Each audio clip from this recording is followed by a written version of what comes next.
Yo, chat, it is Dan VR. Of course, we are talking about today the PvP Luminant.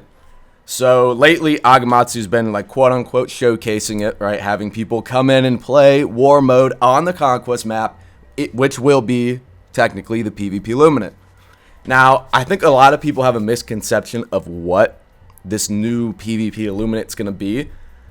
It's not just war mode slapped in a Conquest map. That's not what it's going to be. It's actually going to be far more intensive. It's going to be far more in-depth, and it's going to have a bunch of quests and different goals and different play styles. The best way I could describe it without leaking, because I'm not allowed to, this doesn't help you guys, but I'm going to say it's not going to be a gameplay experience you've ever had. I think this is going to be the most suitable replacement for Conquest.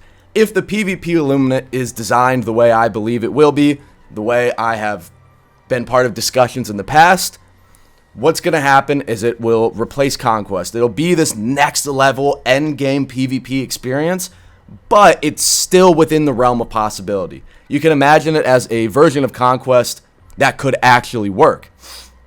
Now, unfortunately, with that being said, this is an update that we're not going to see anytime soon. It's probably going to come out in 2026, about this time, right? September 2026, maybe summer. Point is, it's going to be a long time because it's going to be incredibly intensive.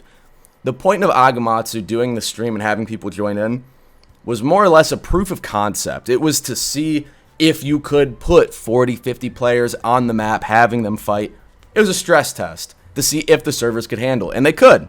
The game is far more optimized than it was in the past, right? As much as we like to complain about the game being buggy, which is valid, that's fucking ridiculous, but the game is far more optimized than it was, so you are able to create these massive experiences, and they actually function. If they tried to implement this even a year ago, the whole game would have broke. You don't even bother loading in. That was one of the big holdups of Conquest. Even with the optimization at the time, it just didn't work.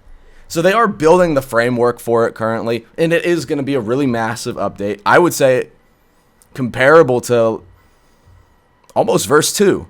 Not in the way that it changed the core gameplay mechanics, but in the sense of replayability, like the things you can do, the rewards.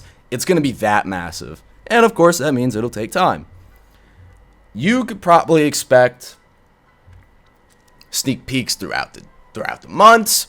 Hopefully they implement larger maps as well, maybe the other Conquest maps, like a rotating cycle, just to keep it interesting. I don't know. I'm not a developer. It's not my say. All I can tell you guys is this information I have. It's going to be like involving quests. It's going to be... I should just ask Archmage realistically if I could tell you guys, but I don't know if this is still the proof of concept. And also, I don't want to put the devs in a position where they have to now live up to what they said a year ago when that's no longer the plan. But yeah, quests, it's going to probably take a year. It's going to be a massive update. It's going to be a shit ton of rewards, a shit ton of things to do. And the gameplay loop itself it's not going to be war mode. It's going to be something that you have never experienced before.